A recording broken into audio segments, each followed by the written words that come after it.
Our Messenger ﷺ has told us everything which will happen until the Day of Judgment. We have two companions who recorded that.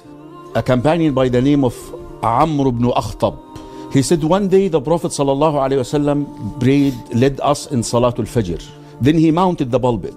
Then he spoke until Dhuhr. Then he came down, led us in Salatul Dhuhr. Then he mounted the pulpit again and he spoke till Asr. Then he came down and he led us in Asr. And then he mounted the pulpit and he spoke until Maghrib.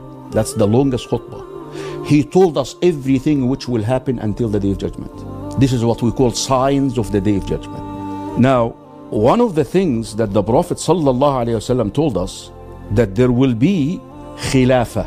Al-Mahdi is part of this khilafah. Is going to be the 7th caliph. So there will be 6 khalifah, 6 leaders before him. And Al-Mahdi will hand over the khilafah, the Islamic governance, the fair and just governance, to Isa.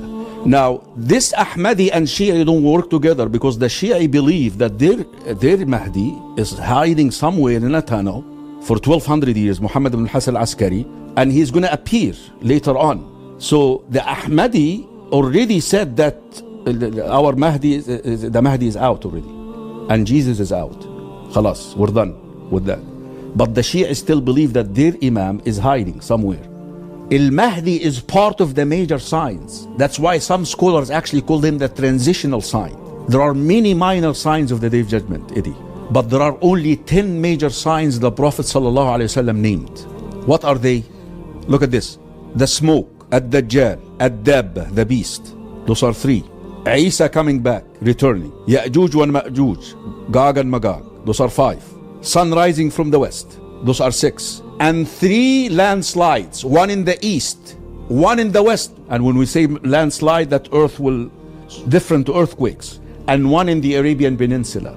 And the last of this, those are 9, the last of this fire which will erupt from Yemen, which will expel people to the place of gathering. Now the order of these major signs is not known. So that's why scholars are left to deliberate. Now, I want to tell you, the smoke is going to happen before Al-Mahdi. That's why the world is going to turn into that snow age again. The fighting is going to be with the sword. Then the eastern landslide, which is China somewhere there, the western America here, and here it is. And a landslide in the Arabian Peninsula, which is the sign that this is the true Mahdi. Remember when I said that when he took that pledge, then an army will be dispatched from Iraq to come and fight him. Huge army, most probably from the Shia leftover. The desert will swallow this army by all the sudden. Landslide will happen, everybody will be swallowed. Now the Prophet said, this is Al-Mahdi. This is the one, the true Mahdi. Now, the Iran, the Virgin Iran, as we know it now, will actually split into 3 places, into 3 pieces. Iran, as we know it now, by the way, is going to dissolve.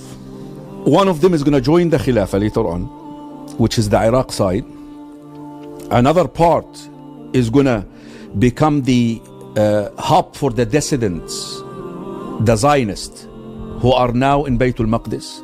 They will flee there in a place called Asfahan. And that's where the Prophet ﷺ mentioned that 70,000 of them will actually follow Dajjal to bring them back to Baytul Maqdis. That's during Al-Mahdi time. And the third one is going to follow, join the Turks, the Turk bloc. Not Turkey as we know today, but the ethnic group Turkey, like Azerbaijan, Russia, and all these guys, right? Now, pay attention here. During the 2nd caliph, his name is the Consoler, Al-Jabir. His title, not name, his title is the Consoler. That's written in this book. And there are authentic narrations that support that. The guy from Iraq, who is part of the Khilafah, one of the guys is actually going to come and claim to be Al-Mahdi, and he's going to go to the Kaaba. And that's going to create a huge mess for the Khilafah. So this guy is going to, some really followed by powerful people from Iraq, because they want to revive the Virgin project again. They want to bring it back. And he's going to say, I'm Al-Hassan al-Askari, I'm this guy, and he's going to be in Mecca. And he's going to request the people to give him the pledge in Mecca. That is the one that is going to be a big fitna for the Ummah, but it's going to be a big fitna, a big test for the Khilafah.